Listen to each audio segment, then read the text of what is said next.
Olá, hoje o RDTV entrevista a professora Edna Sampaio, ela é da Unemate e é pré-candidata ao governo do estado pelo PT.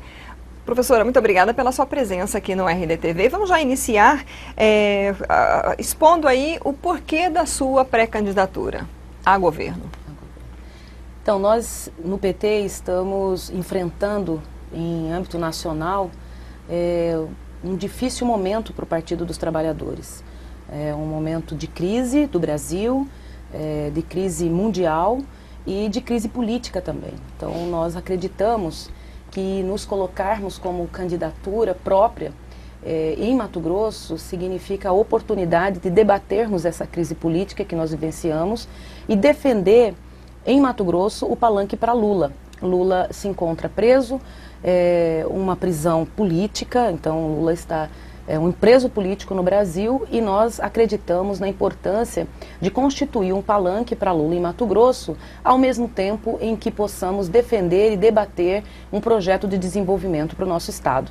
Então essa é a razão pela qual eu aceitei o desafio dos companheiros e das companheiras que indicaram meu nome para representar a sigla nesse debate que se iniciará com o processo eleitoral.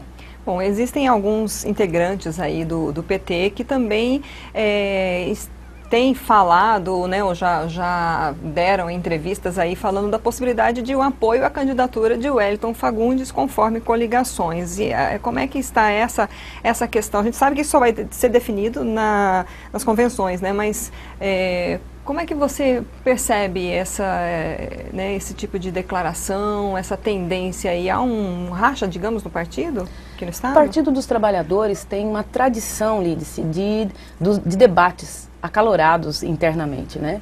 O partido é uma organização bastante diversa, nós temos várias perspectivas, várias correntes, vários tipos de análise da situação política. Concordamos na defesa do palanque de Lula em Mato Grosso, na importância do PT se apresentar com protagonismo nessas eleições, mas há divergência sim sobre o método de se fazer isso, né, a tática para se fazer isso. Eu represento aquelas pessoas que defendem a necessidade do PT se apresentar com uma candidatura própria. Entretanto, como é da tradição do Partido dos Trabalhadores, nós nos submetemos às decisões das instâncias do partido, né? Então o partido precisa estar muito forte para poder enfrentar o desafio de uma eleição no contexto que nós nos encontramos, e nós aguardamos ansiosos pelo encontro de delegados e pela convenção, onde de fato o PT vai decidir sobre a tática eleitoral. De qualquer forma, nós estamos na defesa de uma candidatura própria por acreditar que essa é a melhor estratégia para defender um palanque para Lula em Mato Grosso e para apresentar a visão do Partido dos Trabalhadores sobre um projeto de desenvolvimento do Estado.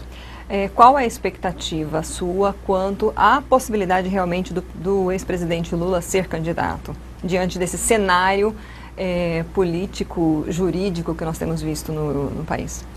Acho que a gente tem colocado a figura do presidente Lula de uma forma muito importante na disputa eleitoral e na disputa de projetos da sociedade, né? Mas nós sabemos que o presidente Lula não está preso por acaso e que no que for necessário, a gente viu naquele domingo do habeas corpus como é que há uma organização dos agentes públicos que infelizmente têm deixado de cumprir os seus papéis, né? E naquela manobra toda para impedir que Lula pudesse ser solto naquele dia. E isso significa que, de fato, ficou muito claro, pelo menos para as pessoas que não conseguiam ainda entender honestamente o que estava acontecendo, que no Brasil nós vivemos um golpe e que o presidente Lula está sequestrado. Nós não sabemos qual vai ser a decisão da Justiça em relação à candidatura do presidente Lula. Entretanto, nós, o Partido dos Trabalhadores, achamos e acreditamos nisso, que quem tem que dizer se Lula será ou não candidato é a Justiça brasileira. E hoje a gente sabe que pelas regras legais, o Lula tem sim direito de ser candidato a presidente da República. Então nós acreditamos que nosso plano não pode ser o A ou o B ou o C. O nosso plano é Lula candidato a presidente da República, porque é um direito constitucional de qualquer cidadão que tenha processo que não tenha sido ainda levado a cabo, transitado e julgado, o direito de se inscrever como candidato ao pleito. Então, nós acreditamos que essa afirmação da candidatura do Lula, ela é fundamental, porque ela nos coloca numa posição, Lídice, de recusar o golpe jurídico, midiático e parlamentar que nós tivemos no Brasil, cujo resultado é a prisão do presidente Lula. Bom, falando em pré-campanha, como é que vocês estão lidando com a questão do financiamento, dos custos, né, para essa pré-campanha aqui no Estado? Eu sou militante do PT há 30 anos, né? Sou filiada há 30 anos. Então, eu sou de uma geração da Pastoral de Juventude, do meio popular. Eu sou de uma geração de pessoas que entrou para o Partido dos Trabalhadores porque eram pessoas, porque eu faço parte desse pensamento, de que o partido representa a luta dos trabalhadores e das trabalhadoras por direito, por dignidade, e nós nunca as campanhas eleitorais sempre foram um desafio para todos nós, né? O financiamento das campanhas, eu sempre contribuí com o financiamento das campanhas de candidatos do PT, além de financeiramente também como cabo eleitoral, né? Me dispondo livremente, por convicção, a trabalhar para os nossos candidatos. E acho que nessa eleição não é diferente. Ao contrário, nós vamos ter a oportunidade de experimentar a solidariedade entre os trabalhadores e as trabalhadoras, que além do recurso público, do fundo partidário, do fundo para as eleições, subsidiarão as nossas campanhas, mas também a solidariedade dos companheiros e das companheiras, não só dos filiados ao Partido dos Trabalhadores, como de todos aqueles que acreditam na democracia e acreditam que o Partido dos Trabalhadores, os candidatos dos partidos dos trabalhadores, representam a defesa dos direitos que nós estamos perdendo, infelizmente, com o golpe que foi perpetrado contra a nossa classe. Bom, existem aí alguns nomes fortes de mulheres pré-candidatas aqui no Estado, né? E a senhora também, né, como mulher, se colocando aí perante uma pré-candidatura. Só que assim, a gente vê assim, que na realidade os partidos eles estão com uma certa dificuldade de colocar nomes e até cumprir o mínimo que é de cota obrigatória o percentual de gênero, né? A cota de gênero. Qual, na sua visão, por que a mulher ela não está indo à frente, se colocando aí nas candidaturas? Porque a gente percebe assim, há às vezes até um desinteresse, não sei, qual é a sua visão sobre o papel da mulher na política? Eu acho que é fundamental, Lídice, essa pergunta para mim, ela é também a chave da minha, que explica a minha condição como pré-candidata. Nós mulheres somos a maioria da população e somos a minoria absoluta nos espaços de poder. E as pessoas comodamente, né, dizem as mulheres não se interessam por política, as mulheres não querem ser candidatas. Não é verdade que as mulheres não se interessam por política ou que elas não queiram ser candidatas. A verdade é que nós ainda temos uma cultura muito machista que impede as mulheres de participarem dos espaços públicos, dos espaços de disputa do poder. E os partidos, aí eu quero me referir a todos os partidos, né, a política no seu conjunto, ela é aquele espaço, aquele campo que mais expressa a cultura do machismo, né? É muito difícil para as mulheres participarem dos espaços públicos, especialmente porque nós somos trabalhadoras, né? E muitas vezes ainda acumulamos jornadas duplas, triplas de trabalho, né? E fazer isso e ainda mais participar do espaço político, um espaço exigente, né? Em presença, né? E isso realmente é algo muito complicado. Então, a minha participação e o meu aceite de participar desse processo também tem a ver com o fato de que nós precisamos estar presentes e nos colocarmos como viabilidade eleitoral também. As mulheres, elas precisam se colocar, elas precisam ter uma relação de representativa, elas precisam olhar para a política e ver que na política tem outras mulheres e elas se sentirem então representadas e estimuladas à participação.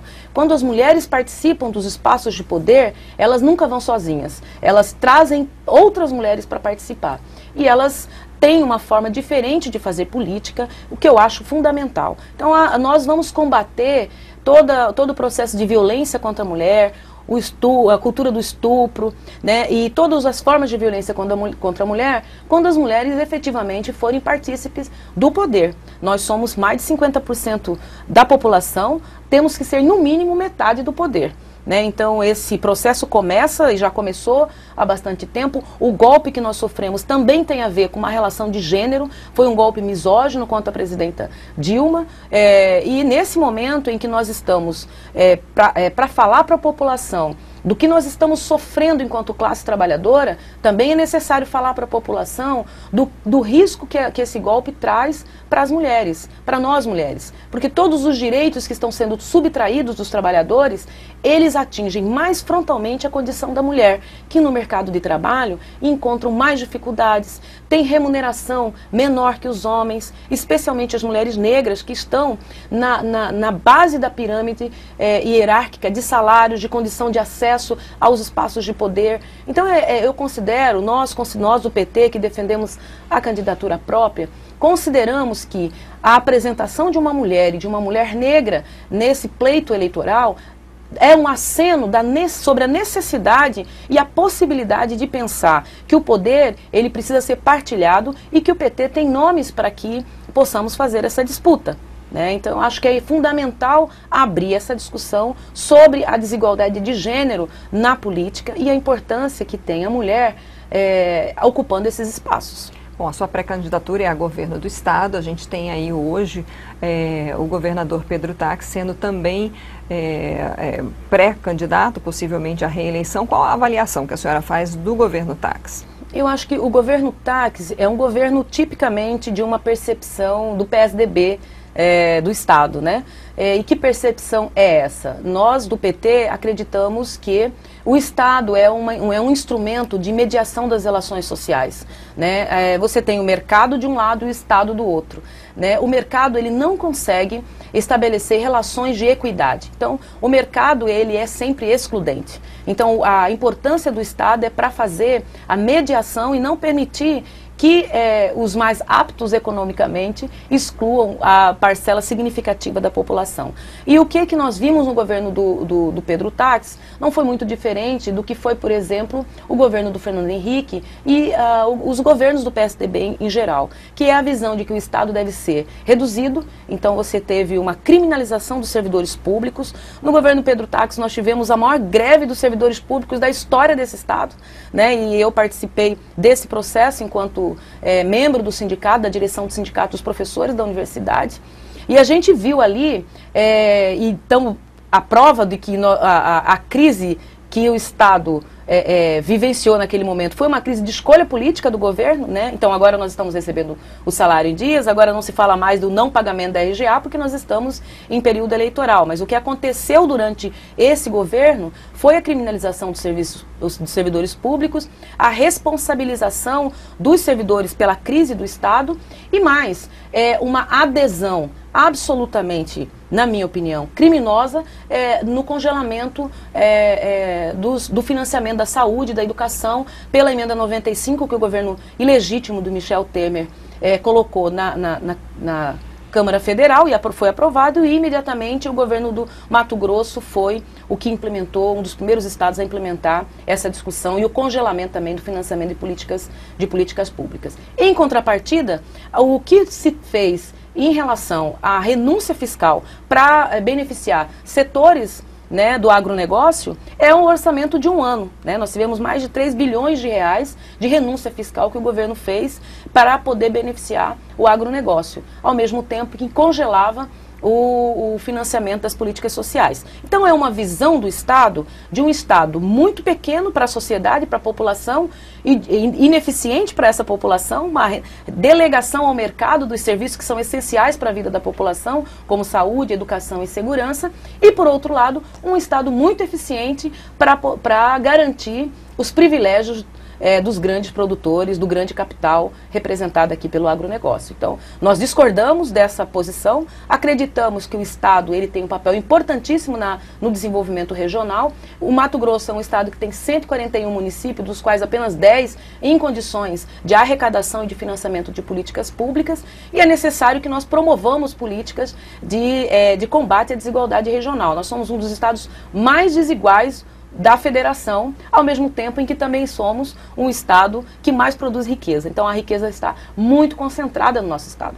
No Centro-Oeste, nós somos o estado que mais que tem mais alto índice de desigualdade, que é o índice de Gini, né? E esse índice ele foi minimizado justamente no período dos governos do PT, com as políticas de saúde, de educação, de habitação, que impactaram sobre a vida das pessoas, né?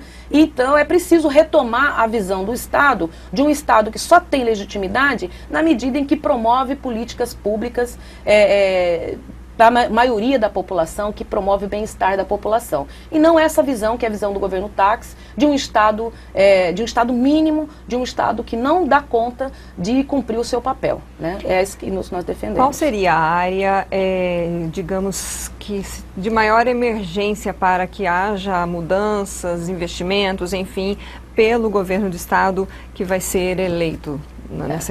Inverter a lógica de atuação do Estado. Hoje o Estado, ele é sugado por um grupo muito pequeno que é do agronegócio, né? E aí você tem, de um lado, uma torneira aberta onde escoa o recurso público para privilegiar um grupo muito pequeno do Estado, né? Inclusive que tem uma taxação de imposto absolutamente irrisória. E do outro lado, uma grande população, uma massa de gente pobre, pagando altos impostos proporcional à sua renda.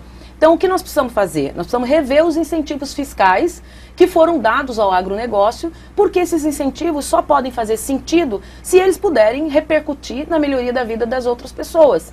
Se ele só é um privilégio garantido para um grupo, ele não tem muito sentido da lógica do Estado. Então, rever isso, taxar o agronegócio para que o Estado tenha capacidade de arrecadação, porque a crise do Estado não é uma crise fiscal no sentido de nós não termos recursos. A crise do Estado de Mato Grosso, que é um Estado rico, um dos mais ricos da federação, é porque o Estado está funcionando para um setor da economia mato-grossense. Então é preciso que o Estado se abra para outras possibilidades, arrecadando de quem tem mais, taxando quem hoje não paga impostos ou paga impostos de uma forma absolutamente irrisória, para poder fazer redistribuição para outros setores e grupos existentes no Mato Grosso, outros setores econômicos e grupos sociais. Bom, nós já estamos praticamente com 20 minutos, ainda tem um tempinho. Temos uns 3 minutos ainda, antes da gente fazer o fechamento. Objetivamente, a sua posição sobre a liberação da maconha? Eu acho que esses temas polêmicos, como a maconha, o aborto, né, por exemplo, tem feito essas perguntas também. Que na verdade não são temas que estão sob a competência do Estado definir, mas deve ser definido e discutido pelo Congresso Nacional. Sim. São temas que precisam ser colocados à população para que ela possa debater.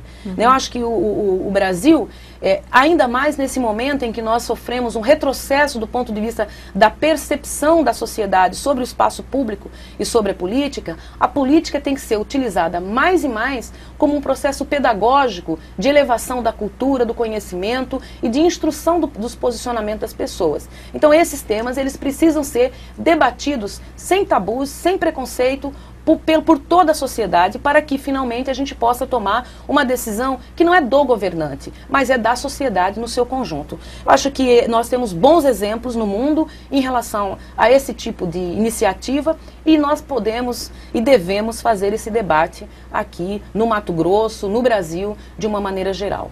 Bom, então para a gente finalizar, professora, quem é Edna Sampaio por Edna Sampaio?